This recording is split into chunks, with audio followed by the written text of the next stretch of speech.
bonjour à toutes et tous. Je suis très heureux d'ouvrir cette troisième saison, je crois, de Voix au chapitre, avec un programme qui est pratiquement bouclé, et 12 séances, puisqu'il est validable désormais par les étudiantes et les étudiants. C'est un temps de discussion, d'ouvrages publiés par les membres des laboratoires de l'école. On commence aujourd'hui avec un livre que je n'ai pas lu. Je vais avouer que je n'ai pas eu le temps de lire Questions sur la scripturalité égyptienne de nos collègues Florence Albert et Chloé Ragazzoli. Et la séance s'organise en lien avec la première rencontre du programme Archéos, archéologie et sciences sociales, autour des questions d'archéologie et de sciences sociales. Donc excellente séance de Voix au chapitre, et je vais laisser sans plus tarder la parole au vice-président recherche Rainer Maria Kisso. Merci beaucoup, bonne séance. Oui, merci beaucoup Romain. Et bon, c'est comme tu veux, voilà. Bon, je vais m'asseoir alors là. Alors, soyez les bienvenus. Donc, comme Romain vous a déjà dit, on se réunit aujourd'hui autour du livre qui a été édité par Florence Albert, qui aujourd'hui c'est une première, je crois, qu'on a quelqu'un en visio. Donc Florence Albert et Chloé Ragazzoli ici à ma droite. Donc un livre que Romain vous a déjà montré. Alors il est vraiment pesant. Alors je veux dire, il est lourd. Il y a assez de kilos. Et je dois dire aussi, il est aussi assez cher. Donc parce que, alors je ne sais pas comment vous avez fait, mais il coûte quand même 127 €. Donc, ce qui est beaucoup. En plus, j'imagine que la maison d'édition, qui est donc l'Institut français d'archéologie orientale au Caire, c'est paru cette année, 2025. Elle a probablement aussi obtenu des subventions, mais bon, quand même, il y a un peu un retour, mais ça va se régler certainement. Donc, je vais, comme d'habitude, vous présenter un tout petit peu les participants à cette table. Donc je commence avec les autrices, avec les auteurs. Donc peut-être dans l'ordre alphabétique, avec Florence Albert. Ah voilà, vous êtes là, bonjour. Vous nous voyez un peu aussi ou Oui, je vous vois très bien. Je coupe le micro quand je parle pas. Oui, on vous entend très bien. Mais je vous entends, je vous vois très bien. C'est parfait. Donc, soyez la bienvenue.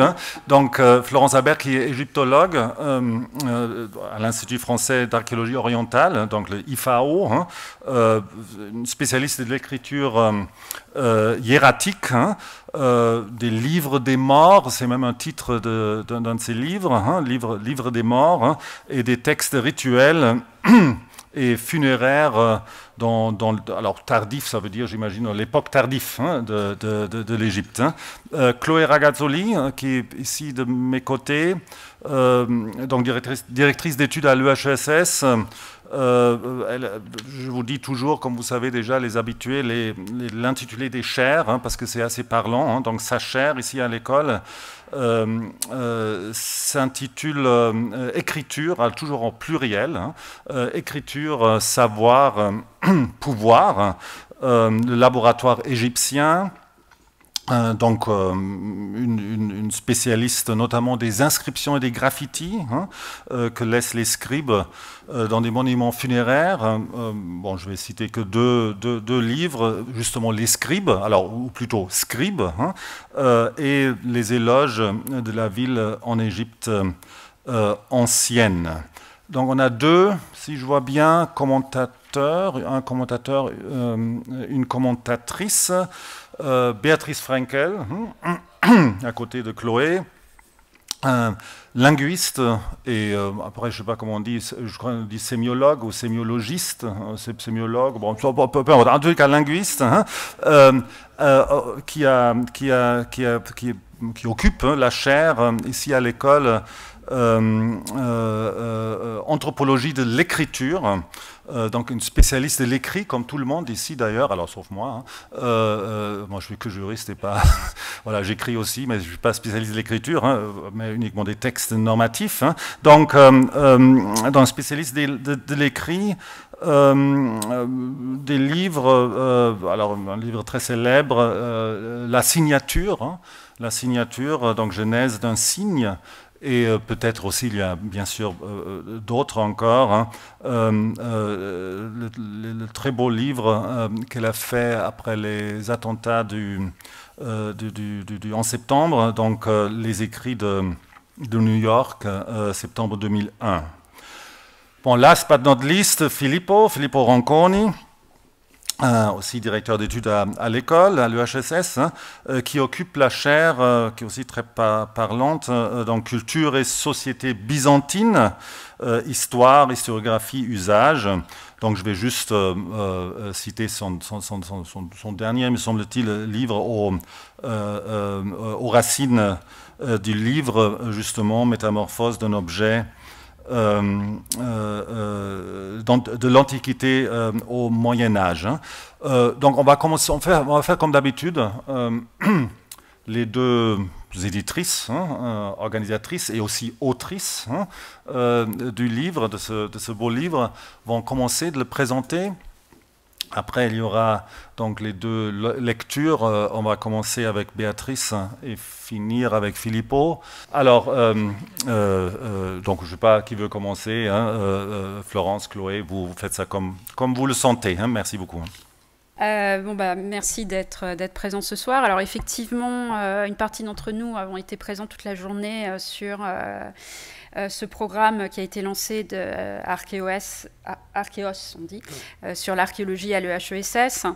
Il y a un lien direct entre à la fois le projet éditorial et le projet de recherche qui était à l'origine, qui est à l'origine de ce livre, qui est à la fois un livre programmatique mais aussi un livre bilan. Puisque l'archéologie, c'est cette science qui s'intéresse stricto sensu aux vestiges matériels du passé sous la forme de faits archéologiques, mais aussi sous la forme d'artefacts. C'est une méthode particulière, la stratigraphie. Mais la stratigraphie, c'est au-delà des coupes stratigraphiques, c'est sur le plan heuristique et sur le plan méthodologique, c'est connecter la position relative des vestiges, leur position spatiale, la connecter et la traduire en une séquence chronologique. Et sur le plan heuristique et interprétatif, l'archéologie peut s'entendre comme une science de la trace matérielle. Elle va considérer ces traces matérielles comme des indices de pratiques matérielles anciennes. Et finalement, à l'origine de cet ouvrage, il y a l'idée que cette approche vaut aussi pour les textes. Et qu'un texte, à plus forte raison un texte ancien, qui peut avoir un support, une inscription sur un mur, un tesson de poterie, c'est un peu un artefact inscrit comme les autres et qui a la même matérialité et la même présence matérielle qu'un tesson de poterie, et qu'on peut en faire une autopsie qui se rapproche de l'autopsie qu'on ferait d'un objet archéologique au sens plus traditionnel du terme, et l'inscrire à ce titre dans un réseau de pratiques matérielles, technologiques et sociales. Donc le livre Question sur la scripturalité égyptienne est aussi finalement le livre bilan d'un programme quinquennal qui s'est tenu, qui a été mené à l'Institut français d'archéologie orientale, où Florence Albert était en poste, et Sorbonne Université où j'étais moi-même en poste. Et ce programme donc s'appelait Pour une archéologie et une anthropologie des pratiques d'écriture de l'Égypte ancienne. Et notre point de départ était cette position programmatique qu'un texte, au-delà de son contenu textuel ou linguistique, est un objet matériel, graphique, qui porte la trace tangible, mais qui reste à déchiffrer, de pratiques intellectuelles, culturelles et sociales. Et que ces éléments-là rentrent pleinement dans la signification de l'objet et du texte qu'il porte. Le point de départ du projet, c'était, donc de ce programme écriture, c'était d'appréhender les éléments non linguistiques donc non-verbaux, des écritures égyptiennes qui contribuent à part entière à la signification du texte. Donc notre objectif, c'était de replacer le texte, l'artefact inscrit, dans une chaîne opératoire, qui est un outil utilisé par les archéologues en particulier, alors qui met certes en jeu des savoirs et des gestes techniques, mais aussi des acteurs pris dans un contexte social spécifique. Alors ce programme, on est égyptologue, notre terrain est archéologique, mais sont aussi un matériel archéologique, des artefacts anciens. Et donc ce programme était ancré dans une pratique de terrain des différents membres du programme et de Florence Albert et de moi-même. C'était donc l'idée aussi de construire un cadre réflexif qui s'ancrait dans un travail sur des sources primaires que les uns comme les autres nous éditons et pour lesquels il faut aussi que nous inventions des outils. Puisqu'ils sortent complètement des cadres culturels auxquels notre formation a pu nous préparer. Florence Albert en particulier, alors je parle en son nom, mais l'un de ses terrains, alors c'est effectivement les papyrus funéraires, mais aussi les ostracas, donc ce qu'on appelle des ostracas, c'est-à-dire des éclats de calcaire ou des tessons de poterie qui sont inscrits de textes, et ceux qui viennent du village de Der el Medina, qui était le village des artisans qui construisaient la tombe de Pharaon dans la vallée des rois au Nouvel Empire, donc au milieu du 2e millénaire. Donc des manuscrits, mais qui ont une matérialité très forte. Ici, vous voyez ce qu'on appelle ostraca, qui est édité comme un texte, mais c'est sur l'épaule d'une jarre à bière. C'est pas exactement la même chose que le même texte sur un papyrus. Donc, ce sont des objets qu'on appréhende d'abord par l'entrée de la philologie, donc qui écrase la réalité matérielle, et pour lesquels donc on a souhaité se rassembler et réfléchir à une approche plus globale, mais pour laquelle il fallait aussi inventer des outils. Un des autres des corpus primaires qui ont un petit peu guidé cette réflexion sur la pratique de l'écriture dans sa matérialité et dans ses conséquences sociales, ce sont les graffitis. Alors, graffitis au sens très large, inscriptions secondaires. Donc ici, vous avez un graffiti égyptien en l'honneur d'un grand patron, en l'occurrence Senmout. Donc, certains ont peut-être entendu parler de Senmout, puisque c'était l'architecte de la reine Hatshepsut, qui a construit le temple de cette reine, qui est en contrebas de la grotte que vous voyez ici, et où il y a eu donc des inscriptions secondaires, des scribes qui travaillaient dans cette grotte. Et là, bon, alors effectivement, on a un texte, mais on a aussi quelque chose qui n'existe et qui ne prend sens que par son contexte physique, et puis aussi par l'événement social et collectif qui a pu donner lieu à l'inscription de ce texte. Donc voilà deux exemples des terrains qui ont mené à cette réflexion collective sur cette archéologie et cette anthropologie de l'écriture ancienne. Cette réflexion collective, il y a le départ, comment on encode finalement ces données non verbales, non linguistiques, qui font aussi ces objets qui ne sont pas que des textes. Et puis une fois qu'on a encodé ces données hétérogènes, quel accès, quelle médiation on donne au-delà d'une transcription normalisée dans un livre, donc avec une réflexion sur le numérique, en particulier, puisque le numérique permet d'aligner des données différentes, la visualité du manuscrit, son contenu linguistique, quelle solution, mais aussi comment le numérique nous amène à repenser un petit peu la définition de ces objets, puisque qui dit modélisation numérique dit ontologie. Alors on est à l'EHESS, pas ontologie au sens anthropologique du terme, mais tracer un modèle des éléments qui constituent l'objet qu'on essaye de modéliser et des relations hiérarchiques entre ces différents éléments. Et ça, c'est extrêmement heuristique, puisque ça nous oblige à penser ce qu'est un manuscrit égyptien. Donc, il y a eu aussi cette réflexion qui a été menée en particulier sur ce que la Bibliothèque nationale de France appelle le plus ancien livre du monde, donc un papyrus littéraire du début du 2e millénaire, de 1800 avant notre ère, et donc réfléchir un peu à ces médiations, donc on parle exposition, par le travail d'interprétation, mais aussi d'établissement et de compréhension du texte par la voix humaine avec un acteur, Thibaut Corion, et puis une modélisation informatique, donc une nouvelle publication de ce papyrus que vous pouvez consulter puisqu'il est déposé sur Humanum, qui permet de ne jamais perdre de vue la présence matérielle du texte qu'on est en train de lire. Donc il y a cette pratique concrète des artefacts et puis des moments où nous avons réuni donc, des chercheurs qui travaillaient sur ces questions de matérialité de l'écriture en Égypte ancienne pour construire justement une sorte de boîte à outils, une sorte de méthodologie, et puis de reconstruire ce paysage de la scripturalité égyptienne. Alors qu'est-ce que c'est que la scripturalité ? La scripturalité, c'est des paysages d'écriture, c'est-à-dire les différentes manifestations de l'écrit dans une société, mais aussi les pratiques sociales qui sont construites autour de cet écrit, contrairement à la littératie, où c'est davantage la compétence individuelle d'accès et d'utilisation de l'écrit. Alors, la première de ces journées, j'y reviendrai, portait sur les registres graphiques, c'est-à-dire l'ensemble, finalement, des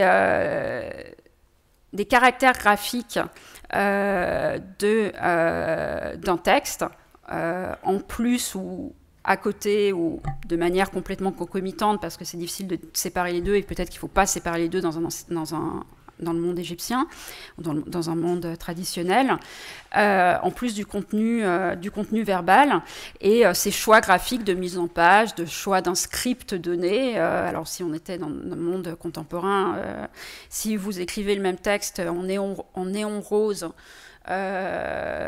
clignotant ou en lettres gothiques noires sur fond blanc, ça doit être le même texte, enfin le même contenu linguistique, je ne suis pas du tout sûre que ce soit le même texte.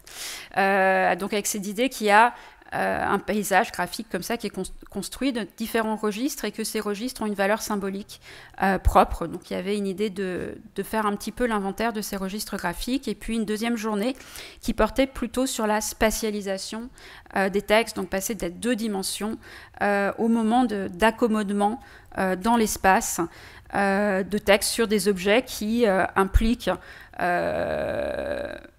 un positionnement particulier du corps, voire une circulation. Donc c'est ce que vous retrouvez dans l'ouvrage, qui est construit justement entre ces deux pôles, le pôle du paysage d'écriture, des registres graphiques d'un côté, et puis l'accommodement dans l'espace de l'écrit.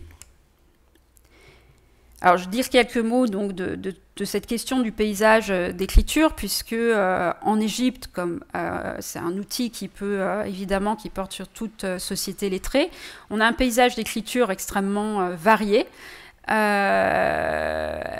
Quand on pense, alors c'est vrai que des fois je discute avec des médiévistes qui me disent mais l'écrit, quand on visite des monuments égyptiens, est écrasant, il est omniprésent dans le paysage, hein, la pierre est couverte d'écrits.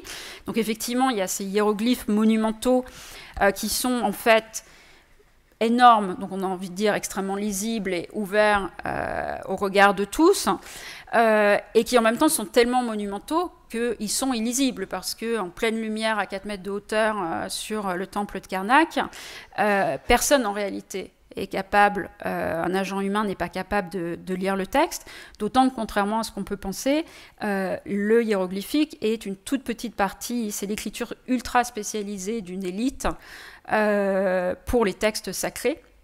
Donc le simple fait d'écrire quelque chose en hiéroglyphe rend le texte sacré avec une efficacité magique, alors que l'écriture du commun, de la pratique s'entendant à tout ce qui va avoir un effet dans l'ici et le maintenant, donc une recette médicale est un texte de la pratique pour les Égyptiens, un édit royal aussi, ou une lettre, ou un recueil, un bordereau de livraison, ou encore un texte littéraire, sont des écrits de la pratique, sont écrits en cursive, hein, c'est l'image que vous voyez là. Je ne connais toujours pas ma droite et ma gauche, et vous n'avez pas la même image. Voilà. Donc, on a beaucoup de circulation entre ces différents domaines, et on peut se demander ce qui se passe quand, dans un domaine monumental, ici, vous avez un texte, ce sont des hiéroglyphes, mais tracés de manière extrêmement cursive, apparaissant en domaine monumental. Le manuscrit se fait inscription-exposé. Ou inversement, des hiéroglyphes qui vont gagner le monde du manuscrit.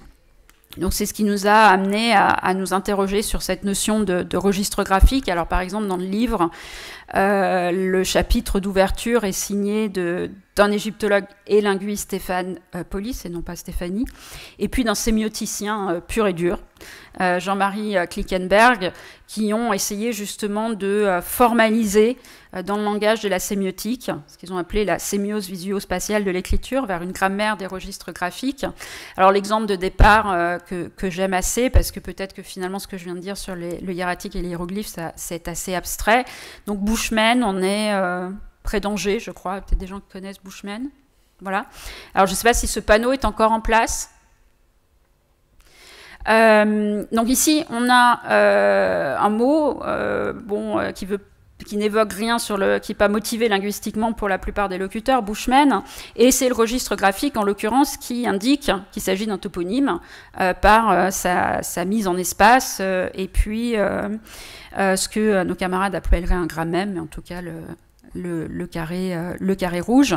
Et il y a un petit choc ici entre la police d'écriture qui a été choisie, qui est du comique sans sérif, et en fait la mère a été critiquée pour le choix de cette police d'écriture qui ne convient pas et qui opère une sorte de choc cognitif entre un nom de ville qui doit être quelque chose d'assez formel et le choix d'un comique sans sérif. Donc ici, on voit comment l'outil qu'on a construit de registre graphique est assez applicable dans diverses cultures. Pour en revenir à l'Égypte, on a un document qui est célèbre pour les égyptologues, ça s'appelle le Grand Papyrus Harris, il fait 30 mètres, il est au British Museum, et il reprend la liste des donations qu'a fait Pharaon aux différents temples d'Égypte. Et on a d'un côté ce qu'on attend, alors que c'est un papyrus d'apparat, mais des listes en hiératique, en écriture cursive, puisque une liste de donations, ce sont des documents administratifs, même si là on est sorti du contexte administratif, c'est un document d'apparat, mais graphiquement on montre que c'était une donation, ça permet de l'avérer en réalité. Et puis la première page du papyrus, ça se lit de droite à gauche, c'est une scène qu'on attendrait sur le mur d'un temple. Donc le papyrus est monumentalisé par l'emprunt d'un registre graphique qui vient du monde des temples avec l'usage des hiéroglyphes peints. Alors, c'est dit que quand même, vous aviez peut-être aussi envie de voir concrètement ce que ça donnait, ces outils appliqués à nos objets. Donc, je vais passer la parole à Florence, qui va proposer une petite étude de cas très rapidement d'une archéologie d'un manuscrit par une approche stratigraphique. Et il n'y a pas eu de... Et donc, Chloé, quand je dis ton prénom, c'est que tu dois... J'appuie sur la flèche. D'accord, merci. Oui, merci beaucoup. Et donc, voilà, on a voulu illustrer notre propos par un cas d'étude un peu précis. Donc, c'est le cas d'un livre des morts, enfin, du corpus du livre des morts, qui peut être assez intéressant sous la perspective de ces questions de sculpturalité. Donc, le livre des morts, c'est un corpus de textes funéraires, de formules funéraires magiques ou rituelles, qui sont inscrites sur des rouleaux de papyrus et illustrées à l'aide de ce qu'on appelle des vignettes.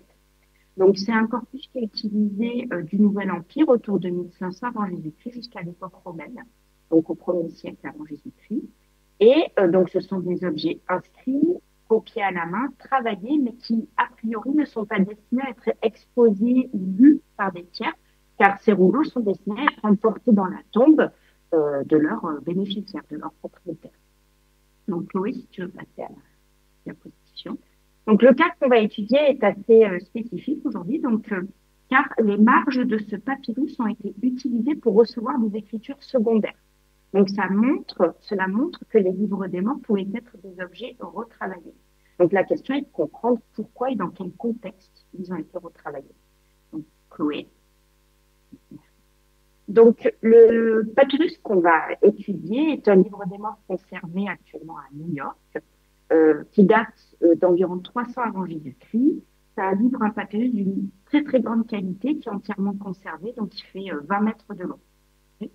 Donc, son bénéficiaire était un prêtre nommé Imites, qui porte des titres spécifiques en lien avec des cultes situés en Moyenne-Égypte, donc dans la région de Assiout, entre Luxor et le Caire. Donc, c'était un prêtre vraiment important qui exerçait dans cette région-là. Donc, on connaît de ce personnage un autre papyrus qui est également conservé à New York, qui est un papyrus funéraire également, mais avec d'autres types de textes, donc des formules liturgiques en lien avec les cultes du dieu Osiris. On lui connaît également un cercueil dont la localisation actuelle n'est pas connue. Mais donc ce cercueil aurait été découvert en 1913 dans une nécropole à proximité donc, de la ville de Mer, donc à proximité d'Assiout, en Moyenne-Égypte. Donc de là est déduit par les égyptologues que les deux papyrus proviendraient également de la région de Assiout, donc de Mer.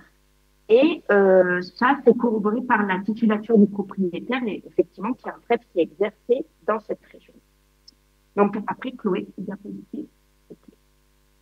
Donc, si on compare la paléographie des deux papyrus, ils sont au moins en partie écrits de la même main, par la même personne. Donc, ce sont des papyrus qui ont été fabriqués au même endroit, au même moment, et dans le même atelier de production. Mais se pose malgré tout la question de la différence entre le lieu de conception du papyrus et de la provenance, et du lieu de provenance des papyrus. C'est-à-dire que, est-ce que le fait que des papyrus aient été retrouvés en Moyenne-Égypte, à Mer, signifie qu'ils ont été fabriqués au même endroit? Donc, diapositive, oui. Donc là, par exemple, dans le cas de ces papyrus, pour le livre des morts, on ne va pas rentrer dans les détails ici, mais il semble vraiment que c'est un livre des morts, on appelle ça de tradition thébaine, c'est-à-dire que tout concorde pour penser que le papyrus aura été élaboré à Thèbes, au niveau des variantes textuelles, des variantes iconographiques et également de l'organisation générale du papyrus, organisation du texte, des vignettes, etc. Donc, c'est une production qui semble thébaine. De la même manière, le papyrus liturgique, qu'on voit en bas, donc c'est une production assez caractéristique qui date cette production liturgique qui date des 3e ou 4e siècles avant Jésus-Christ. Et tous les exemples qu'on connaît proviennent de Thèbes et ce sont des liturgies, ce sont des textes liturgiques en lien avec des cultes qui étaient faits pour le dieu Osiris dans le temple de Karnak. Donc c'est là visiblement que ces textes ont été élaborés. En tout cas, les copies sur papyrus proviennent normalement de Thèbes. Donc, il est fort probable que ces deux papyrus de New York aient été réalisés à Thèbes, en dépit de leur découverte supposée à Mer. Donc cela suggère en tout cas des relations étroites entre les deux localités, avec un prêtre, un bénéficiaire, exerçant en Moyenne-Égypte, qui aurait probablement eu accès à une bibliothèque de temple ou à un atelier thébain pour confectionner et se procurer ces papyrus funéraires. Et dans tous les cas, on est en face d'un document, pour le cas du livre des morts, pour ces deux papyrus, des documents exceptionnels, réalisés dans un atelier d'experts. Mais en plus, concernant le livre des morts, c'est un document qui présente une particularité originale, c'est-à-dire qu'effectivement, donc, le manuscrit est doté d'ajouts secondaires qui témoignent d'au moins 2 étapes d'élaboration dans des contextes distincts. Donc, oui, si tu veux. Donc, au niveau des ajouts qui sont sur ce papyrus, ce sont des ajouts qui sont situés, pour la plupart, donc, à la fin du document, dans les marges, dans les espaces disponibles. Donc, le premier ajout dont on va parler, ce sont des ajouts de vignettes, donc d'illustrations de plusieurs formules du livre des morts. Donc, cette même série de vignettes se trouve figurée juste avant dans le papyrus, dans un cadre initialement prévu à cet effet. Donc, le style des deux séries est très différent. Donc, d'une part, dans le cadre prévu à l'effet, donc le dessin original, on a une grande maîtrise du dessin, tandis que dans les ajouts, on a plutôt une maladresse des représentations et des variantes iconographiques qu'on retrouve nulle part ailleurs. Donc, les deux séries de vignettes ont vraisemblablement été faites par des personnes différentes lors de 2 phases d'élaboration du manuscrit. Ensuite, le deuxième ajout qu'on va détailler, oui, si tu veux. Il s'agit donc d'un ajout situé à la fin du manuscrit. Donc, son positionnement indique que cette représentation a été faite après la copie du livre des morts. Donc, il s'agit de la représentation d'une vignette, donc la vignette 161 du corpus. Donc, son style contraste clairement, là aussi, avec les textes de la première phase d'élaboration du livre des morts. Et notamment, avec la version de la même formule située non loin dans le papyrus, donc elle se détache également en raison de variantes iconographiques et textuelles. On n'a pas la même iconographie et on n'a pas les mêmes textes. Donc pas les mêmes textes qui ont été utilisés. Donc on a dans cet ajout plusieurs registres d'écriture qui sont discernables et dont on a du mal à comprendre en fait les logiques et l'articulation. Donc est-ce que c'est une représentation qui correspond à une création originale ou est-ce qu'elle constitue la copie d'un modèle même original? En tout cas, on a le travail d'un autre scribe, peut-être le même que celui qui a représenté le deuxième groupe de vignettes, et qui est intervenu sur le document, sur le papyrus, après la copie intégrale du livre des morts. Donc, pourquoi ces ajouts? Et donc là, c'est la grande question. Donc, Chloé, si tu veux changer. Donc, on ne peut pas, évidemment, malheureusement, donner d'explications claires et satisfaisantes à la présence de ces ajouts. Mais on peut formuler des hypothèses. Donc, ce qu'on constate, c'est que les registres d'exécution de ces ajouts par rapport au livre des morts sont beaucoup moins formels. On a plutôt l'impression d'une difficulté d'exécution plutôt qu'une rapidité d'exécution. C'est-à-dire qu'on le voit ça dans les recharges d'encre. On a une main qui est presque tremblante. Le style des hiéroglyphes aussi est assez maladroit et il tranche considérablement avec les signes hiéroglyphiques et même les dessins qui sont représentés dans la partie du livre des morts, donc dans la première inscription du papyrus, qui là a été faite vraiment par une main sûre et experte. Donc, le scribe qui était chargé de ces ajouts ne semble pas à l'aise lorsqu'il fait ces dessins-là. Donc, on pense alors peut-être au travail d'une personne corrompue à la réalisation de tels motifs ou à la rédaction de tel texte. Et c'est là que l'idée d'exercice peut venir à l'esprit. Donc, les livres des morts ce livre des morts était complètement copié, donc il ne s'agit pas de le terminer. En revanche, il est envisageable qu'un scribe ait pu profiter des marges vierges à la fin du rouleau pour s'exercer à l'exécution de motifs sacrés en s'inspirant de ceux qu'il avait sous les yeux. On serait donc là dans un contexte de formation. Or, la formation, il s'agit d'une tâche fondamentale au sein des ateliers. Les scribes ont besoin de se former à l'écriture des textes funéraires. Alors, on a d'autres exemples, on les a là, qui montrent qu'il y avait vraiment une question de formation et d'exercice à la copie des textes. Or, un livre des morts tel que le papyrus de New York aurait pu servir de support dans le processus d'apprentissage avant qu'il ne soit livré et fourni à son propriétaire. On peut même imaginer que c'est le propriétaire lui-même, qui est lui-même prêtre, et un prêtre important, qui aura joué un rôle pour la mise à disposition de son papyrus. Donc, en dépit du caractère funéraire de ce document, c'est un document exceptionnel qui est réalisé dans un atelier de spécialistes à Thèbes. Et il aurait pu avoir été considéré comme un modèle de référence. Et pour cette raison, les marges auraient été exploitées comme des espaces d'expérimentation, de formation, ce qu'on peut retrouver dans d'autres papyrus, donc les papyrus de Miscellanie que Chloé a beaucoup étudié, par exemple. Et ensuite, on peut... Chloé, si tu veux. Hop. Et donc, dans le prolongement de cette idée, si on admet que le papyrus a été fait à Thèbes, mais retrouvé à Mer, en Moyen-Égypte, on pourrait aussi envisager que le papyrus est transité par un atelier secondaire qui aurait tiré profit de cet exemplaire écrivain remarquable. Donc, on serait là dans un cas de transfert du papyrus de Thèbes vers Mer où il aurait été retravaillé. Donc, en ce sens, la vignette qui est ajoutée à la fin du manuscrit présente une variante assez significative, c'est-à-dire qu'on y voit les dieux Thoth et Anubis dans cette illustration, qui est une variante locale qu'on retrouve plutôt dans les papyrus qui proviennent du Nord ou de Moyen-Égypte, tandis que dans la partie du livre des morts qui est conservée, on retrouve cette vignette avec uniquement le dieu Thoth représenté, qui est là une variante qu'on retrouve sur la tête.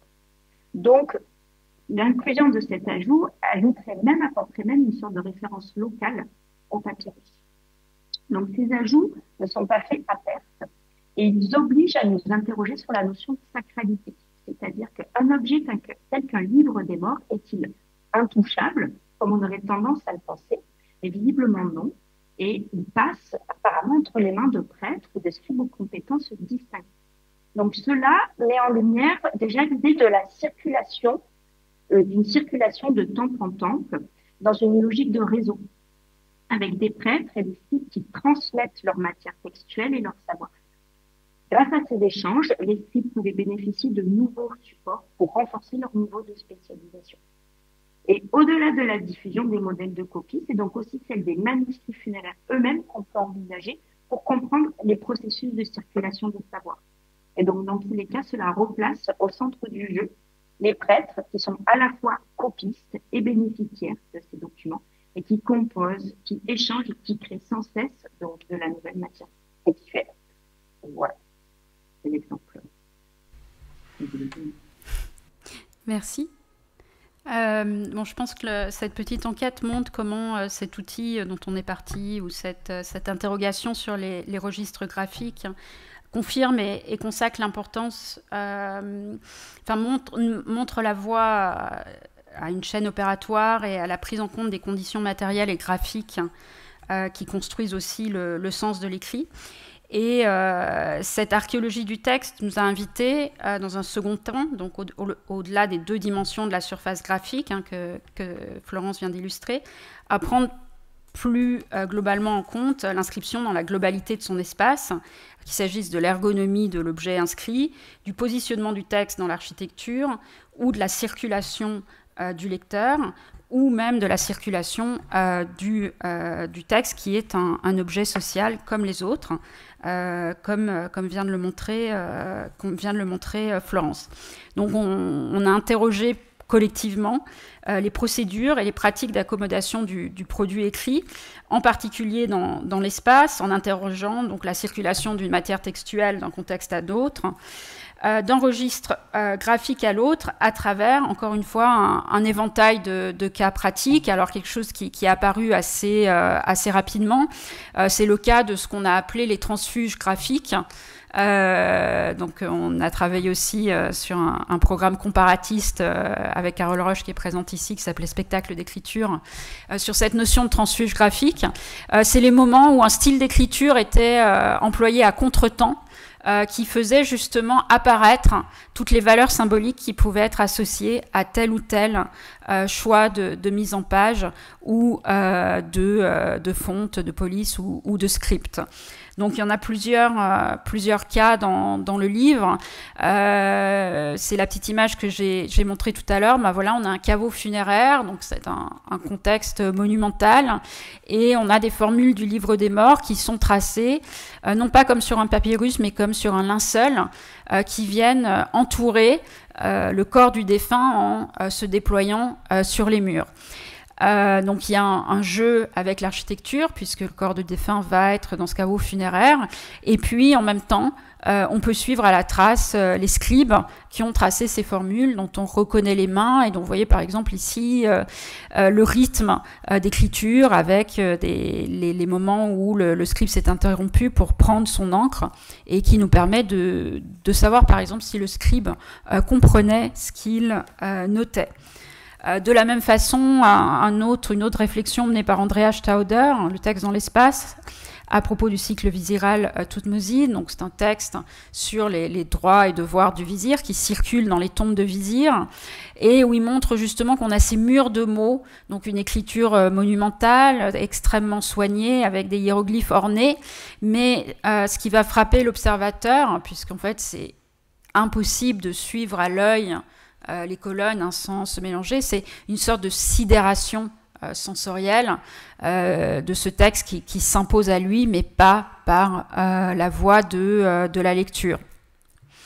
Ou inversement, quand la surface du manuscrit va donner une correspondance, un relevé par les moyens de la 2 dimensions d'un espace en 3 dimensions, qui est l'espace de la tombe, qui est aussi une machine à atteindre l'au-delà, mais à représenter dans le monde sensible un espace idéal qui est l'espace de l'au-delà. Donc c'est ce travail d'Émile Joubert, des manuscrits pour monuments, modalité et sémantique de la grammaire spatiale dans les manuscrits funéraires, qui nous montre que ce manuscrit, qui était proprement illisible, parce qu'en fait on ne sait pas par quel bout le prendre, littéralement, est-ce qu'il commence à droite, est-ce qu'il commence à gauche, c'est impossible à dire, et il a fini par comprendre qu'en fait il fallait le déplier dans l'espace, et que le côté droit et le côté gauche se lisaient face à face, comme si on était dans le couloir d'un hypogée funéraire, où on a de même ces textes funéraires, et donc ils se répondent morceau par morceau. Donc ici, on a un accommodement sur la surface d'un manuscrit, d'un espace idéal qui est l'espace de la tombe, qui lui-même représente l'espace de l'au-delà. Donc voilà un petit peu comment se construit cet ouvrage, qui peut sembler, alors avec des études très techniques de sources primaires, mais avec cette idée de construire un cadre commun de réflexion de la scripturalité égyptienne, et puis plus largement de l'écrit dans son incarnation matérielle et sociale. Donc le sommaire reprend cette évolution des registres graphiques, donc si on peut dire de la visualité de l'écriture en 2 dimensions, à l'écriture dans son déploiement sur l'objet et dans l'espace architectural. Il a une introduction qui essaye justement de faire un petit peu le bilan de cette réflexion, et quelque chose qu'on s'est amusé un exercice heuristique auquel on s'est livré, c'est de proposer un index thématique qui reprend en fait ces notions qui ne sont pas culturellement propres à l'Égypte, mais qui peuvent permettre d'aborder la culture de l'écrit au sens large, agencement textuel, transfuge graphique, à travers l'ouvrage. Donc voilà, c'était donc le bilan de la première phase du programme écriture. Le programme écriture est rentré dans sa 2e phase, écriture 2, le retour, qui est maintenant un programme porté par l'IFAO et le HESS, qui intègre plus spécifiquement dans cette 2e phase les objets de l'écrit pris vraiment comme... on va essayer d'aborder la vie sociale de ces objets et les savoirs experts et les métiers qui mettent en jeu avec cette journée d'études qui est proposée à la fin de la semaine, si les grèves nous permettent d'aller jusqu'à Nanterre, puisque Arscan est partenaire, avec cette idée que l'écrit en Égypte est un artisanat comme les autres, et que donc on pourra comprendre socialement cette production de l'écrit qu'en le comparant en fait avec les autres artisanats, plutôt qu'en abordant de manière un peu éthique une vision de la production de l'écrit par exemple les scriptoria médiévaux, qui est souvent une projection qui est faite sur l'Égypte ancienne. Voilà. Merci beaucoup Florence et Chloé.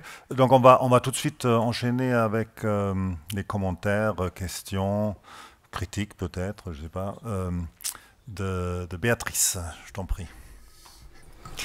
Merci Chloé de cette introduction qui déjà nous amène assez loin dans l'ouvrage.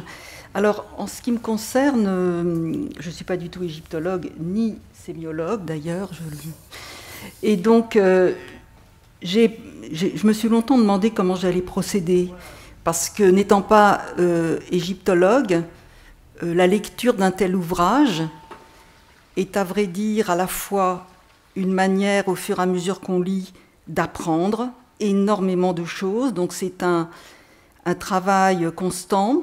On est quand même un peu perdu, puis petit à petit on s'habitue, mais il y a quand même cet effort considérable, tout en sachant qu'on ne va pas devenir égyptologue, donc il faut aussi se ménager, pas trop aller chercher. Bon. Et puis en même temps, il y a cette inscription du travail qui a été fait dans un panorama plus vaste, cette ouverture qui caractérise beaucoup le travail de Chloé Ragazzoli aux sciences humaines et sociales. Et donc, c'est une porte d'entrée pour moi de m'interroger sur ce que fait cet ouvrage, et d'autres d'ailleurs, mais enfin c'est celui-là qu'on a sous la main. Qu'est-ce que cet ouvrage peut faire? Comment est-ce qu'on peut l'aborder, l'approcher? Quelle suite éventuellement lui donner dans la perspective qui est la mienne, qui n'est pas du tout celle donc d'une égyptologue. Et d'emblée, alors la couverture nous montre donc le titre, question sur la scripturalité égyptienne. Donc le terme de scripturalité qui apparaît comme évident est déjà un point d'interrogation. C'est un terme en fait qui a été beaucoup promu par les médiévistes et donc qui qui finalement ont forgé ce terme pour signifier une nouvelle approche de l'écrit. Et je résume beaucoup, mais cette nouvelle approche de l'écrit, c'était tout simplement de dire, eh bien, il est temps que l'écrit ne soit pas uniquement un texte, et que nous regardions la matérialité de cet écrit, en particulier l'écriture. Donc, il y a eu, à un moment donné, dans cette longue tradition de l'archivistique médiévale, un tournant très important. Au moment où ce tournant s'est fait, à peu près de façon concomitante, on a vu se former ce qu'on appelle des disciplines érudites, c'est-à-dire la codicologie, la paléographie et l'épigraphie.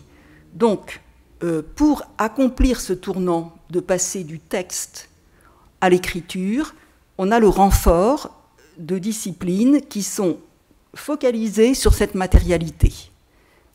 J'insiste là-dessus parce que c'est évidemment ces disciplines, avec les travaux, avec leur propre méthode, leur vocabulaire, leur descriptif, ce sont ces disciplines qui vont être sollicitées au début, pendant ces 30 dernières années, par des chercheurs comme moi, qui n'avons strictement rien à voir avec ce type d'approche, tout simplement parce qu'il n'y a rien d'autre.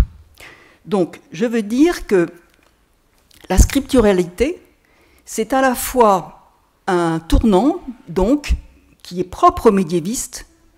On se décolle du texte et on passe à l'écriture, mais c'est aussi un apport considérable, non seulement pour les historiens, mais plus tard pour toutes les sciences humaines et sociales. Il n'y a pas d'autres sciences qui se sont à ce point spécialisées sur l'analyse de la matérialité. Donc ça, c'est un point que je voulais signaler. Cette notion de scripturalité est donc tout à fait importante et elle fonctionne un peu comme un rappel, quand on dit scripturalité, de ces sciences-là qui nous sont tellement utiles. Deuxième point, alors scripturalité, le problème c'est que c'est aussi un terme donc qui tout de suite signifie non plus le texte mais la matérialité. Or, pour des chercheurs qui, comme moi, ont été beaucoup marqués essentiellement par la linguistique, qui est donc une autre manière de considérer le langage, et pour laquelle, linguistique, qui je le rappelle, était une discipline phare pendant de nombreuses années, c'est une discipline qui ne voyait pas du tout l'écrit. L'écrit, ça n'existe pas, c'est de l'oral, quoi. C'est de l'oral qu'on a mis vaguement. Donc, l'écriture est la servante de l'oral. Donc il faut bien prendre la mesure de ce qui s'est passé pendant ces 30 dernières années, ou 40, alors ça évidemment, tout le monde n'est peut-être pas d'accord, mais dans le domaine de la sociologie, de la linguistique, de bien d'autres disciplines, qui n'étaient pas des disciplines historiques, eh bien, nous n'avions aucun moyen, en fait, d'approcher l'écriture. Donc, cette notion de scripturalité, pour moi, elle est donc très centrée et finalement, elle masque un peu ce que nous avons fait à titre de sciences sociales en particulier pour approcher l'écriture. Qu'est-ce que nous avons fait ? Eh bien, essentiellement, nous avons suivi le chemin inverse de ce qu'ont fait les égyptologues dans cet ouvrage, qui annonce sur la couverture qu'ils sont passés des registres graphiques, donc une connaissance très très fine de l'écrit, aux espaces d'écriture. Donc ils ont fait ce chemin. Et cet ouvrage, c'est finalement le résultat de ce cheminement.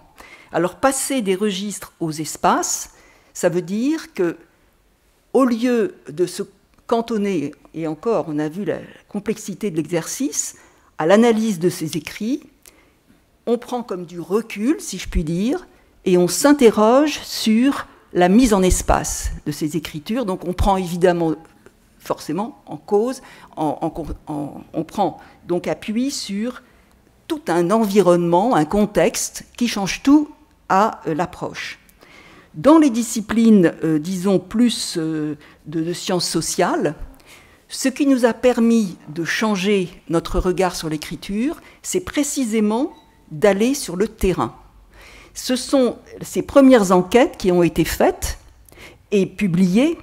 Je pense par exemple à Jacques Goudy, qui certes n'est pas forcément la meilleure des références, mais a quand même ouvert une énorme avenue en rappelant que l'on pouvait quand même travailler sur des situations d'écriture, des usages de l'écriture, en allant voir sur le terrain comment ça se passait. Donc, dans le domaine sciences sociales en particulier, on a commencé par aller dans les espaces d'écriture. Et là, quand on s'est retrouvé dans les espaces d'écriture qui peuvent être très variables, ça peut être une classe, des enseignants qui enseignent, ça peut être un hôpital, ça peut être une situation de manifestation dans les rues, ça peut être toutes sortes de choses dont il s'agissait de saisir quelles étaient les pratiques d'écriture, qu'est-ce qui se passait, qu'est-ce qu'on faisait avec l'écrit. Donc, quand on s'est retrouvé face à ces enquêtes et qu'on a récolté des données, au moment d'analyser l'écrit, justement l'écriture, eh bien, nous, on était incapables de le faire. On ne savait pas comment nommer, ce que c'était que ces registres graphiques, on ne connaissait absolument pas ce genre de termes. Donc nous nous sommes mis à l'école, à ce moment-là, justement, des sciences telles que l'épigraphie, la codicologie, la paléographie en particulier, pour savoir tout simplement comment nommer les écritures, comment les observer, quand conclure, etc. Donc, le trajet qui a été fait là par les égyptologues est exactement à l'inverse de celui que moi j'ai connu, comme beaucoup d'autres de ma génération, en sciences sociales. Donc, la première chose qui me semble qui serait vraiment intéressante à faire, de mon point de vue, si on engageait une sorte de dialogue entre ces types de disciplines, ce serait de voir précisément comment est-ce qu'on comprend que depuis 40 ans, l'écriture est arrivée au centre de nombreuses sciences sociales et humaines. Qu'est-ce que c'est que cette thématique qui a progressivement intéressé de plus en plus de gens et qui maintenant, d'ailleurs la bibliographie le montre bien, est devenue, s'est épanoui, on pourrait dire, de mille et une façons, est devenu un sujet vraiment très robuste. Et là, on vient d'en voir aussi la démonstration. Donc, ça, c'est un premier point. Je crois qu'il y aurait un grand intérêt à comprendre, à se comprendre sur ces trajectoires inverses et à se raconter, se montrer et se révéler aussi quels sont les points forts, quelles sont les questions actuelles. Parce qu'au bout de 30 ans, quand même, on arrive à peut-être des convergences, d'ailleurs. Donc ça, c'est la première chose qui m'a été suggérée par ce titre. C'est à la fois question sur la scripturalité, qui n'est peut-être pas pour nous, qui ne résonne pas pour nous comme une entité aussi englobante. Et puis deuxièmement, les parcours sont différents. Mais les références dans les parcours sont à peu près les mêmes. Alors ce que ça veut dire, et ça je terminerai là-dessus, de partir finalement de travaux concernant les espaces d'écriture, les pratiques en train de se faire, l'enregistrement vidéo et pas seulement photographique des données, tout cela conduit à mettre en valeur des manières de pratiquer l'écriture, mais pas de la même façon que là dans cet ouvrage, des pratiques qui incluent immédiatement tout l'environnement, tous les rapports sociaux et les pratiques très variables d'écriture. Et de ce point de vue-là aussi, je pense qu'il y a sans doute des échanges intéressants qui consisterait peut-être simplement à se présenter des enquêtes. Hein, parce qu'on a tous, on a eu, tu le disais tout à l'heure, des grandes réflexions sur la méthodologie. La méthodologie, ça a été quand même un grand souci quand il s'est agi d'analyser, de regarder, d'enregistrer l'écriture. On n'avait jamais fait ça, et donc il y a là peut-être quelque chose à privilégier, puisque de votre côté aussi, la question de la méthodologie se pose. Donc, tout ça pour dire que, pour moi, un ouvrage comme celui-ci, c'est une nouvelle étape, en fait, qui se présente à l'École des hautes études en sciences sociales, qui, je le rappelle, a été très en pointe dans le renouveau, aussi bien côté sciences historiques que sociologiques, par exemple, de la conception, l'approche, les recherches sur l'écriture. L'école a été vraiment leader là-dessus. Il n'y a pas si longtemps, on menait encore une opération de recherche assez ample appelée Scripta dans cette école. Aujourd'hui, on a cet ouvrage dans les mains. Donc je pense qu'il y a plusieurs cartes à jouer pour continuer dans ces échanges et cette contribution au domaine de la scripturalité. Merci beaucoup, Béatrice. Peut-être, alors je ne sais pas comme vous voulez faire, ce serait mieux que d'abord, Chloé, tu veux réagir avec Florence tout de suite ou tu veux attendre les remarques de Filippo? C'est comme tu veux. À moi de choisir. Alors vas-y, Filippo, comme ça. J'y vais. Très bien. Ça me fait. Merci de m'avoir invité. Ça me fait toujours plaisir de me retrouver assis à côté de Béatrice et de Chloé et de nous rappeler de programmes comme Scripta dans lesquels on a collaboré et qui étaient vraiment remarquables. Ici, je vous propose le point de vue d'un observateur, moi aussi évidemment extérieur, dont la fonction, je trouve, est de placer le regard. Et mon regard est évidemment le regard d'un historien du livre, paléographe, qui s'occupe essentiellement des mondes grec et latin entre l'Antiquité et le Moyen-Âge. Donc,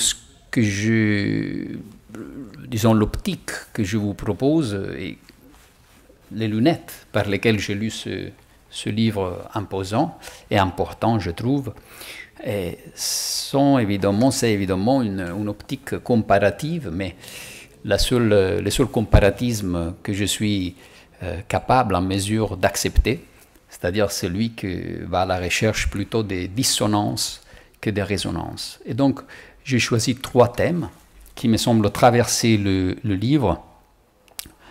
Le rapport entre livre manuscrit et monumentalité, la plasticité des registres et des styles graphiques, vu par les biais de ce concept de transfuge graphique. Et enfin, je me concentrerai surtout sur la dimension sociale et collective de l'écrit, qui, j'ai appris, est toujours en Égypte le produit d'une action plurielle. Comme vous allez le voir, je vais ramener le texte dans tout cela, parce que quand même à la base j'ai une formation plutôt classique dans la philologie classique, et à la fin je vais justement revenir sur ce point. Alors, manuscrit et monumentalité. Disons que, déjà les titres de Baudouin Luzianovic qui parle de papyrus de pierre et qui les met même en scène directement, évoque cet aspect qui est vraiment, à mon avis, l'un des éléments les plus intéressants de la spatialité de l'écrit. C'est-à-dire ce dialogue qui existe dans le monde égyptien et dans le monde dont je m'occupe, entre précisément les monuments, l'écrit sur les monuments, l'écrit qui est monument, qui se fait monument, qui se fait monumentalité, et l'écrit sur des supports portatifs. Il y a un rapport profond qui connecte les histoires de ces deux univers scripturaux. Et le cas d'Émile Joubert que tu as représenté est vraiment, à mon avis, très remarquable. Et dans le monde dont je m'occupe, ce rapport est double, de descendance puis de dialogue. Parce que peut-être s'il y a un élément qui est un peu, disons, un avantage de notre point de vue, du point de vue du monde gréco-latin, c'est que souvent on a peut-être des témoignages explicites sur certains passages, et je ne sais pas si vous les avez. Par exemple, vous parlez, dans le livre, on parle souvent du rapport entre hiéroglyphique et hiératique, et qui est un rapport de descendance, comme c'est d'ailleurs dans le monde où je m'occupe, un rapport de descendance, celui de la majuscule à la minuscule. Les écritures minuscules que nous utilisons aujourd'hui, latines, grecques, sont issues évidemment des capitales latines, des majuscules grecques, et ça on le sait très bien. Mais surtout ce qui m'intéresse beaucoup plus ici, c'est vraiment à l'origine ces rapports entre livres de pierre, entre inscriptions plutôt et livres portatifs. Alors, dans les cas des plus anciens livres qu'on a au nord de la Méditerranée, les livres étrusques, les livres grecs du 5e siècle avant Jésus-Christ, sont les plus anciens vestiges qu'on a, on voit très clairement que les premiers livres, les premiers cas d'écrits portatifs sont directement inspirés des inscriptions. C'est-à-dire qu'il y a une véritable filiation. Et ça, on le voit clairement de deux éléments, grâce à deux éléments. Les formes graphiques elles-mêmes, la rigidité de ces formes graphiques. Il y a même un élément lexicographique très intéressant dans la langue grecque. L'écriture majuscule est appelée litagrammata, c'est-à-dire caractère de pierre, et la mise en espace du texte. Les plus anciens papyrus grecs en particulier ont ce type de mise en espace, de mise en page, disons, qu'on appelle stoichédon, de stoicheo, qui est ce terme militaire, marcher en rang aligné. C'est-à-dire que comme les mots croisés d'aujourd'hui, il y a dans les papyrus les plus anciens non seulement l'alignement sur les rectrices horizontales, mais aussi l'alignement vertical des caractères, comme dans les plus anciens et monumentales inscriptions grecques anciennes. Donc, il y a au tout début cet élément-là, cette filiation génétique, on peut dire. Et on voit très bien que dès que le livre commence à se diffuser dans la société, ce qui n'arrive pas avec la démocratie athénienne comme on le croyait, mais après la démocratie athénienne, alors évidemment, devient autonome. Et donc, ces formes graphiques deviennent arrondies, on abandonne cette rigidité typique de la pierre, et aussi l'alignement est seulement horizontal, on abandonne ce stoïchédon vraiment très rigide. On voit que le livre assume sa forme, sa liberté, grâce au fait qu'il commence à se diffuser dans la société, se détache de sa mère, de son modèle, devient adulte d'une certaine manière. Mais il y a un autre aspect qui me semble très intéressant, parce que s'il y a cela, donc il y a cette histoire de détachement d'un point de vue chronologique, génétique, il y a en même temps un retour continuum et un dialogue entre ces deux univers, depuis le début. Alors, ce qu'on appelle l'arène des inscriptions grecques, hein, la très fameuse inscription de Gortyn en Crète, les codes de loi civile, hein, énorme, 8 mètres et demi aujourd'hui, 1,70 m, 12 colonnes de texte. Mais qu'est-ce que c'est? C'est la représentation d'un rouleau déroulé. Donc, l'une des plus importantes inscriptions de Gortyn peut être, de l'épigraphie grecque, peut être interprétée paradoxalement comme la représentation d'un livre portatif, d'une forme d'écrit portatif. Et on voit que ce dialogue continue et s'intensifie dans certaines périodes. Je suis passé à Place Vendôme, voilà, un roman, le roman que je suis ne pas éviter de penser tout de suite à la colonne Trajane, la colonne de Montecitorio. Qu'est-ce que sont au fond? Ce ne sont rien d'autre que des représentations de rouleaux déroulés et réenroulés autour de l'axe d'une colonne. Des rouleaux figurés, illustrés. On en a des fragments, ils existaient vraiment. Donc là, on a tout simplement une représentation monumentale d'un livre portatif. Voilà, pour montrer ce dialogue qui existe continuellement. C'est fait d'aller-retour. Et lorsque, bien plus tard, Grégoire le Grand dira que les fresques et les mosaïques dans les églises, ce sont les livres de la Bible des analphabètes, voilà, évidemment, encore une fois, il y a une transposition inversée, Et en retour, si on pense à la Biblia Pauperum, c'est-à-dire encore une fois sa transposition de ces cycles picturaux bibliques dans des codices du Moyen-Âge pour les analphabètes.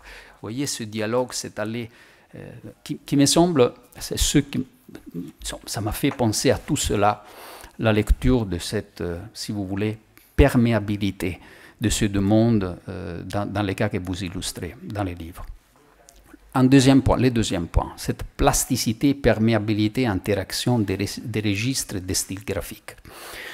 Alors, évidemment, moi, je ne serais pas en mesure de reconnaître comme ça des hiéroglyphes et des hiératiques. Bon, hiéroglyphique et une écriture hiératique, je le suis un petit peu grâce à Chloé qui m'a fait un guide, une visite guidée, m'a permis de faire une visite guidée en Égypte, voilà, avec toi. C'était d'ailleurs incroyable. Mais ce que je sais faire, c'est par exemple reconnaître des interactions très intéressantes qui m'ont encore une fois évoqué ce type de phénomène, c'est-à-dire ces alternances et aussi ces présences qui, dans quelques cas, dans les livres, il y en a quelques exemples très rares d'ailleurs, mais très intéressants, c'est-à-dire de présence d'éléments hiéroglyphiques à l'intérieur d'un tissu graphique hiératique, qui est évidemment une manière de monumentaliser certains passages. Et cela m'a fait penser à un élément que l'on trouve régulièrement dans les manuscrits médiévaux. À l'époque où désormais on écrit en minuscules, évidemment les titres, les rubriques sont en majuscules. Bon, ça c'est une fonction très banale de distinction, hein. Donc ça c'est simple, banal. Mais puis il y a des cas bien plus parlants. Par exemple, les cas de ce qu'on appelle les nomina sacra, hein, c'est-à-dire tous les termes qui renvoient à des figures bibliques, à des éléments bibliques, évangéliques, Dieu, le Christ, la Vierge, les prophètes, tous les noms des prophètes, etc., etc. Alors, ces termes-là, dans les manuscrits médiévaux, grecs et latins, manuscrits minuscules, sont généralement écrits en abrégé, surlignés, donc déjà très bien visibles, mais en plus, généralement, ils sont écrits en caractères majuscules dans un contexte minuscule. Donc, dans ces cas-là, la finalité n'est pas de les reconnaître, de les voir. Ce n'est pas distinctif, parce qu'on les distingue déjà grâce à la surlignage, etc. Donc, évidemment, là, il y a quelque chose de plus. Il y a un symbolique, il y a quelque chose de symbolique, hein. Il y a cette écriture majuscule qui symbolise une monumentalisation, une sacralisation. Il y a un très chouette et très court poème d'un poète byzantin du XIe siècle, Jean Moropode, donc à une époque où l'on écrit en minuscule, qui décrit en quelques lignes, je vais vous le lire, un évangile écrit en caractère majuscule. Donc c'est très bizarre, hein? Une époque où on écrit en minuscule, on a un livre écrit intégralement en majuscule, l'évangile. Qu'est-ce qu'il dit? Quel spectacle inouï et singulier! De nouveau, le Verbe s'est fait chair, de nouveau Dieu s'est fait mortel. C'est pourquoi aussi le livre, qui fait retentir la voix de Dieu, se renouvelle, même si en même temps il archaïse dans la forme de ses caractères, puisqu'il porte à l'intérieur du temps celui qui est avant les temps. Vous voyez là, le fait d'avoir utilisé pour écrire les évangiles l'écriture majuscule qui s'appelle dans ces textes litagrammata, lettre en pierre, donc fait en sorte qu'une sorte de court-circuit se produit. La monumentalité de l'écriture majuscule associée aux inscriptions, associée à l'Antiquité, associée à la divinité qui est en dehors du temps et qui donc, grâce au fait de voir écrit ces mots en majuscule dans un livre, rentre dans les temps des êtres humains. L'infini, l'éternel qui rentre dans les temps grâce à un acte graphique, un acte d'écriture. Troisième élément, et je vais terminer sur ça, la dimension sociale et collective de l'écrit en Égypte. Alors ça m'a énormément intéressé, parce que c'est l'élément de dissonance plus fort par rapport à l'univers que je connais. Celui des textes, celui de la philologie classique, Il y a chez vous, voilà, dans les livres, des exemples incroyables. Litanie de Ré, bon, pour ne pas parler des papyrus magiques, où ce qu'on dirait le même texte est adapté, réadapté. Bon, ça, c'est un point de vue du haut, du point de vue du philologue classique. Il y a un texte et il y a les adaptations différentes suivant les supports, les types d'écriture, etc., etc.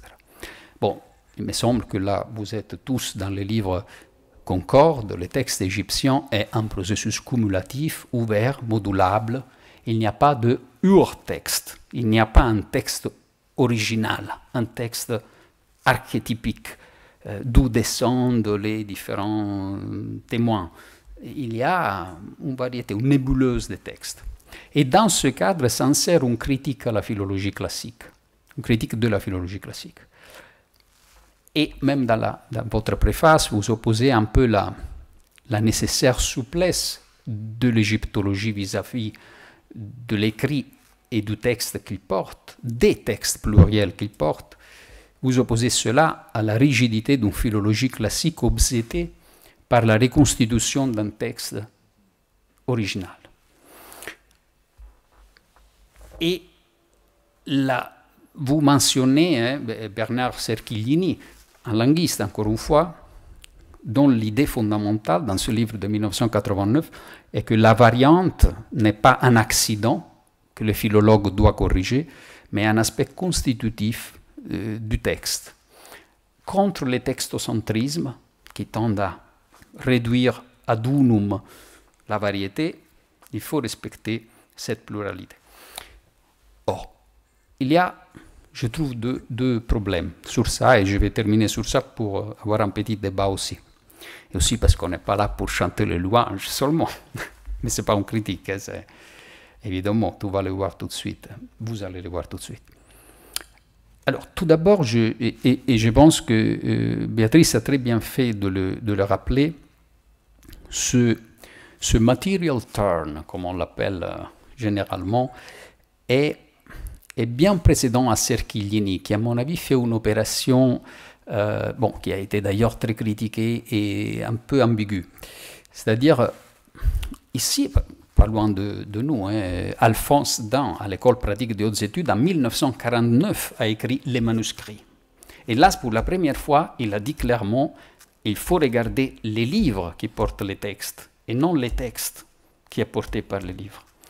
Et ça a un peu ouvert, je trouve, dans l'académie moderne, contemporaine, tout un tas de réflexions. Il était en contact avec Giorgio Pasquali en Italie, après les élèves de Pasquali, jusqu'à arriver à Petrucci, Cavallo, que tu connais très bien. Et là, donc, il y a tout un univers, justement, qui prend en compte cette matérialité, mais qui n'exclut pas, en même temps, les textes archétypiques originaux.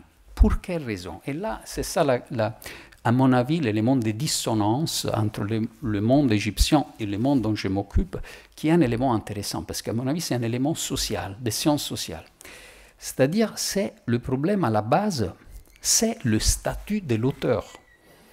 Parce que dans les mondes grecs et dans les mondes latins anciens, Roland Barthes, dans sa polémique avec Foucault, dit la mort de l'auteur. Oui, bon, il la situe un peu trop tard. La mort de l'auteur est venue bien avant, fin de l'Antiquité, Antiquité tardive, Moyen-Âge, d'un certain point de vue. Mais dans l'Antiquité, il y a bien eu cette figure de personne qui conçoit, perfectionne, licencie, dans une édition, ekdosis édition, un texte qu'ils veulent original. Et il y a des cas quintiliens qui disent « on a diffusé mon texte sans que je le sache ». Donc, absolument pas, ça, je ne le reconnais pas. Voilà les vrais textes qu'il faut utiliser. D'où, évidemment, la tradition manuscrite postérieure. Donc, pourquoi? La question que je me pose est pourquoi y a-t-il cette dimension de l'auteur si forte qui ne me semble pas être présente en Égypte? Et donc, pourquoi, par conséquent, le copiste médiéval est stupide? Les abbés des monastères disaient clairement qu'ils mettaient les plus stupides à copier les livres. Parce que les plus intelligents, ils les mettaient dans les camps parce qu'il fallait bien savoir cultiver, élever les animaux, les bétails, etc. Mais les stupides, il fallait qu'ils copient les livres. Alors, pourquoi? C'est-à-dire, alors qu'en Égypte, il y a le contraire, tu vois, à ce que je comprends, bon, pas seulement en lisant ça, mais aussi on en parle depuis quelque temps, c'est-à-dire les scribes égyptiens et un metteur en forme, adapte, reformule, recombine. Voilà. Alors, et là aussi, donc, différence sociale dans la figure de l'auteur, différence sociale colossale dans la figure entre scribe égyptien et copiste médiéval. Et je pose une question. Est-ce que la cause peut être, à un certain point, non pas pour parler de l'auteur ancien, mais pour parler de la stupidité du copiste médiéval, est la sacralisation du texte qui, à un certain point, intervient dans l'histoire juive, chrétienne, bon, de l'islam aussi, évidemment. C'est-à-dire que les textes est un texte, le texte avec les T majuscules, un texte en particulier, est un texte qui se veut d'origine divine, intouchable, invariable. Il y a un modèle, un texte original, hein, et, si l'on veut, même autographe de Dieu, parce que justement Dieu l'écrit par son propre doigt sur les tables que Moïse lui donne. Donc il y a un modèle. Tous les restes, ce sont des copies avec des erreurs. Donc cette idée de, si vous voulez, alors ma question est celle-là, est-ce que cette stupidité du copiste est parce qu'il doit reproduire comme une bête, comme un animal, comme un crétin, ce qu'il voit? Et donc, pour finir, la différence d'approche par rapport à leur texte ne me semble pas due seulement à des dynamiques internes au champ disciplinaire, c'est-à-dire voilà, une égyptologie qui se trouve confrontée à tout ça, une philologie classique qui naît avec Lachmann, bon, comme on le sait, donc un peu rigide, etc. Mais l'impression et la question que je pose, c'est peut-être une racine beaucoup plus profonde, complexe, difficile. C'est les différents rôles sociaux du scribe et du copiste, les différents statuts de l'auteur, la différente perception de l'objet texte en tant que tel, parce que justement l'archétype du logos divin, le verbum, la parole qui sort de la bouche de Dieu, bon, ça quand même il faut le respecter. Et alors, et là vraiment je termine, je pense, en vous lisant, que le scribe égyptien ne doit pas être comparé au copiste, comme on le fait généralement, mais plutôt au compilateur et au rédacteur tardo-antique et médiéval. C'est-à-dire celui qui, avec les différents morceaux qui préexistent, compose quelque chose de nouveau. Donc on passe du vieux au nouveau en changeant l'ordre des morceaux, après tout. Et je termine, alors l'écrit égyptien comme artefact sémiotique total, support, matérialité. Il y a toujours plusieurs fins. Hein. Ça, c'est Byzance. Byzance est tombé une quinzaine de fois, mais il faut faire gaffe parce qu'on dit même que Byzance n'est jamais fini. Hein. Donc, cette idée de l'artefact sémiotique total me plaît beaucoup. Moi, j'essaie d'introduire l'idée d'objet social total pour le livre, faisant écho à quelqu'un, vous le reconnaîtrez. Donc, c'était quand même une très belle leçon, donc je vous remercie beaucoup.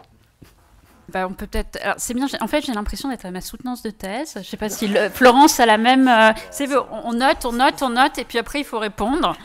Alors sur la question du positionnement spécifique du texte égyptien par rapport à un modèle.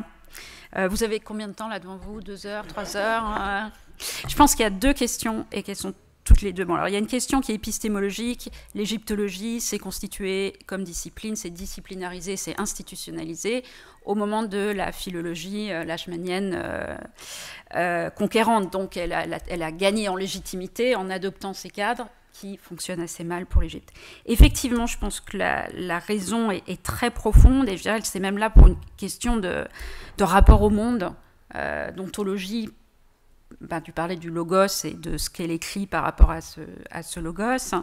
En Égypte, on est dans un monde où le monde a été créé, pensé de manière virtuelle par les dieux, et il va être actualisé par les hommes. Et chaque actualisation va gagner en qualité et en quantité. Et ce rapport au monde fondamental, donc ça vaut pour les monuments qui vont être conformes au modèle. Et il y a toujours cette tension dans le discours égyptien quand on construit une pyramide, une tombe, c'est de dire j'ai fait comme les dieux ont donné le modèle, mais j'ai fait mieux et plus grand. Donc je pense qu'il y a cette idée que chaque performance d'écriture, chaque actualisation, alors pour les hiéroglyphes sont une image des paroles des dieux, mais elle n'a pas à être exacte au sens mimétique, elle va étendre les cadres qui ont été posés, qualitativement et quantitativement. Et je pense que dans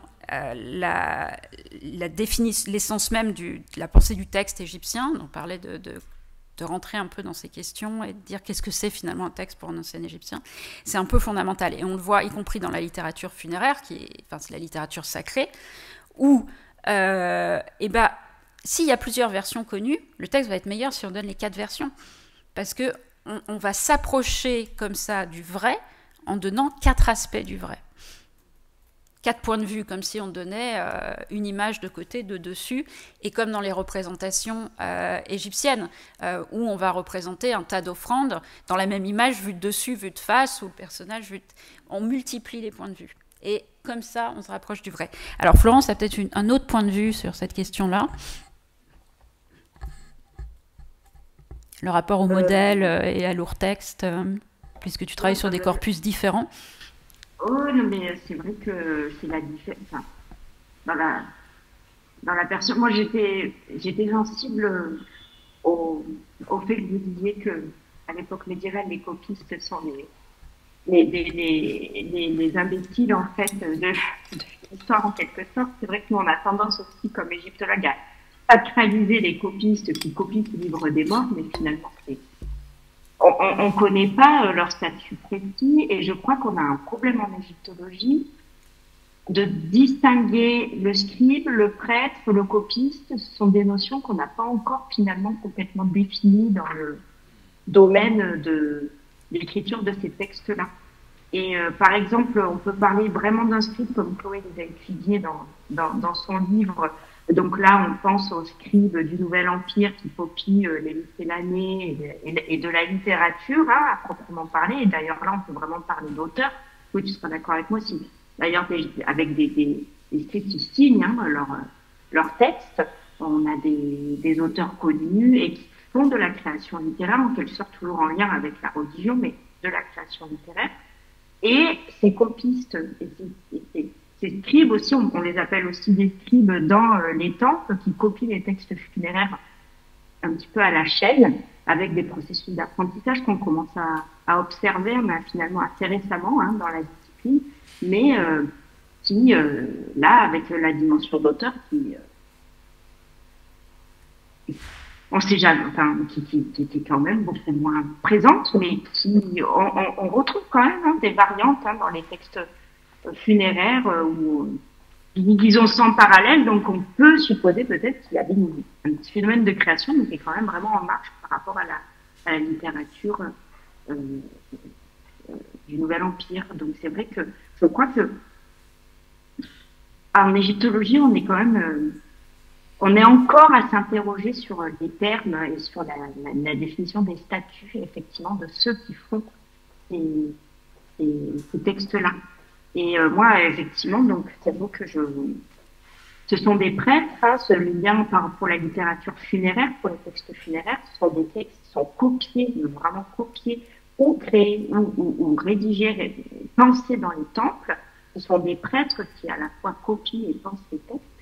Mais voilà, effectivement, peut-être qu'il faudrait s'interroger sur la distinction avec les scribes. Voilà, donc c'est vrai que si déjà on essaie de replacer ces notions-là dans leur contexte égyptien, peut-être que ça peut aider aussi pour comprendre voilà, ces différents statuts. Ouais, mais effectivement, le prêtre, on ne le voit pas comme un auteur.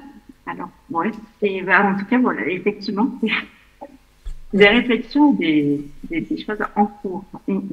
Mais toujours liées avec cette question du texte sacré qui vient du divin et effectivement auquel on est l'idée, voilà, et qu'on veut quand même maintenir le plus possible. Bah, on a aussi le conflit entre essayer de trouver des catégories heuristiques et descriptives qui permettent de comprendre ce que les gens faisaient. Donc, dans un cas, effectivement, ça ressemble plutôt à un copiste, dans l'autre, à ce que nous, on entendrait par auteur. Et une culture égyptienne où, finalement, qu'est-ce que c'est qu'un scribe? Littéralement, c'est celui qui sait écrire.